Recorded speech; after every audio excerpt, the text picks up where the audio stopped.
आदिकाल से ही मानव के मस्तिष्क में पृथ्वी की आकृति और पृथ्वी की सतह पर विभिन्न स्थानों की विशिष्ट स्थिति को प्रदर्शित करने के लिए जिज्ञासा रही है, और इसी जिज्ञासा की शांति के लिए मानव ने ग्लोब और अक्षांश और देशांतर रेखाओं की अवधारणा का निरूपण किया है। आज एक सामान्य गतिविधि के माध्यम से हम ग्लोब का निर्माण और ग्लोब पर प्रदर्शित करने की जाने वाली अक्षांश और देशांतर रेखाओं के बारे में गतिविधि करेंगे। ग्लोब पर सबसे ऊपर का बिंदु उत्तरी ध्रुव कहलाता है, और उत्तरी ध्रुव से अगर हम एक रेखा खींचें, पृथ्वी के सबसे ऊपरी बिंदु से एक काल्पनिक रेखा हम खींचते हैं जो पृथ्वी की सतह पर होती हुई सबसे नीचे का बिंदु है, वहाँ तक ये पहुँचती है। ऐसी रेखा को हम देशांतर रेखा कहते हैं। इसका एक समानांतर प्रतिरूपण मैं हाथ के माध्यम से करता हूँ। जैसे पृथ्वी का सबसे ऊपर का बिंदु ये है और मैं इसको नीचे लेते हुए आता हूँ, तो मेरी उंगली का जो अंतिम छोर है वो इसी रेखा को दर्शाता है। अब अगर मैं अपने हाथ को यहाँ से यहाँ तक घुमाता हूँ तो ये 90 अंश घूम जाता है, और किसी भी प्रेक्षक के लिए यानी आपके लिए ये पश्चिम दिशा का आभास कराता है। तो ये दिशा अगर संदर्भ दिशा है तो ये दिशा हमारे लिए 90 अंश पश्चिम की तरफ होगी। पृथ्वी पर ऐसी एक काल्पनिक रेखा खींची जाती है जो मैं इसके साथ अब खींच के दिखाता हूँ, और ये रही।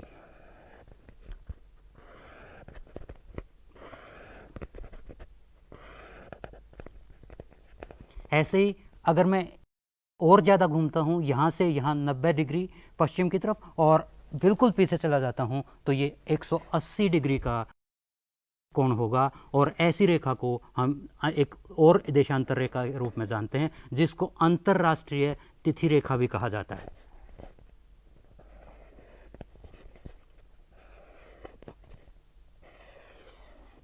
लेकिन अगर मैं अपने हाथ को यहाँ की बजाय इस तरफ घुमाता हूँ तो ये पूर्व की तरफ होगा, और अगर ऐसे कोई भी रेखा खींची जाए तो उसको हम 90 अंश पूर्व बोलेंगे। जैसे कि इस पे मैं इस रेखा को खींच रहा हूँ। यहाँ से यहाँ जाने की बजाय अगर मैं यहाँ से यहाँ जाता हूँ तो ये लगभग 45 डिग्री पश्चिम की तरफ होगा, और इसको हम 45 डिग्री पश्चिमी देशांतर बोलेंगे।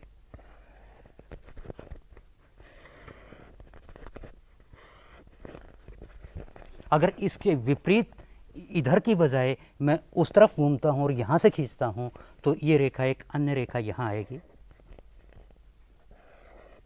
ये पूर्व की तरफ होगी। अगर यहाँ से रेखा खींची जाती है तो ये 45 डिग्री पूर्वी देशांतर कहलाएगी।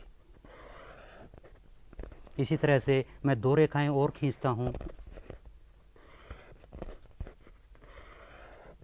तो हम देखते हैं कि पृथ्वी की सतह पर उच्चतम सबसे ऊपर वाले बिंदु से सबसे नीचे बिंदु तक अर्धवृत्ताकार रेखाओं का एक जाल बनता है, जिसको देशांतर रेखाएं कहते हैं। अब किसी भी स्थान की स्थिति दर्शाने के लिए पूर्व या पश्चिम में पृथ्वी की सतह पर हम इन देशांतर रेखाओं का प्रयोग करते हैं। मसलन अगर कोई स्थान यहाँ की बजाय यहाँ है तो हम उसको 90 अंश पश्चिमी देशांतर पर स्थित मानेंगे, और यहाँ की बजाय यहाँ है तो 90 अंश पूर्वी देशांतर पर मानेंगे। लेकिन केवल किसी भी स्थान की स्थिति किसी संदर्भ स्थान की अपेक्षा पूर्व या पश्चिम में ही नहीं होती, ये उत्तर और दक्षिण में भी हो सकती है। इसलिए कुछ संदर्भ रेखाएं हम उत्तर और दक्षिण में भी खींचते हैं, जिनको हम अक्षांश रेखाएं बोलते हैं। उदाहरण के तौर पे पृथ्वी के मध्य बीचों बीच गुजरने वाली एक वृत्त है जो मैं यहाँ खींचता हूँ, और ये भूमध्य रेखा कहलाती है।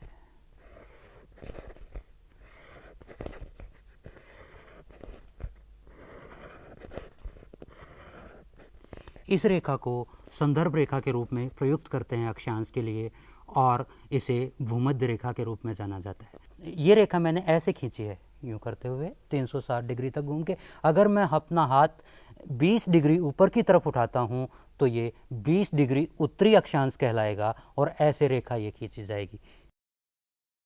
जैसे यहाँ पे इसको मैं खींचता हूँ।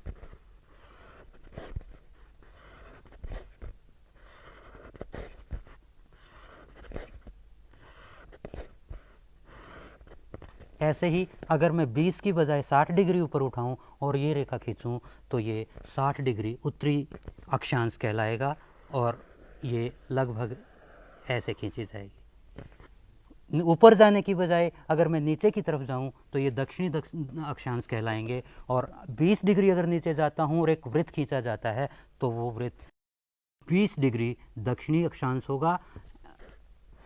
जैसे कि ये एक वृत्त मेरे द्वारा खींचा गया है, इस वृत्त को हम 20 डिग्री दक्षिणी अक्षांश कह सकते हैं। और अगर मैं और नीचे हाथ करूं और फिर उस वृत्त को खींचूं तो ये अगर 60 डिग्री का कोण मैं नीचे की तरफ बनाता हूं क्षितिज के साथ तो ये 60 डिग्री दक्षिणी अक्षांश कहलाता है।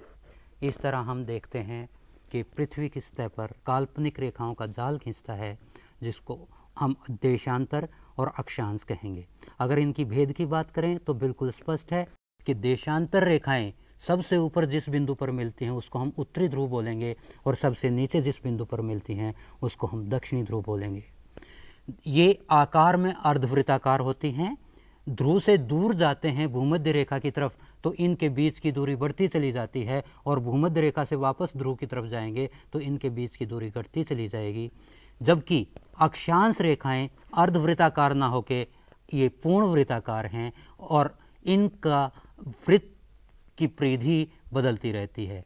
भूमध्य रेखा पृथ्वी पर खींचा जा सकने वाला सबसे बड़ा वृत्त है। अगर हम ऊपर की तरफ जाएंगे या नीचे की तरफ जाएंगे यानी उत्तर और दक्षिण की तरफ जाएंगे तो इस वृत्त की परिधि कम होती चली जाएगी और उत्तरी ध्रुव पर जाते जाते ये एक बिंदु मात्र रह जाएगा। इस तरह से हम देशांतर रेखाओं और अक्षांश रेखाओं की मदद से पृथ्वी की सतह पर किसी भी स्थान की स्थिति स्पष्ट रूप से प्रदर्शित कर सकते हैं।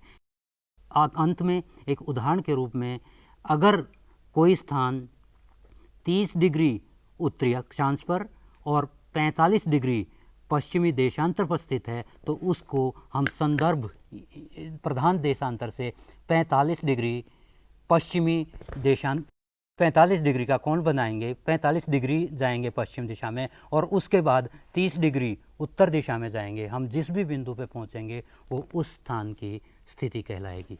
धन्यवाद।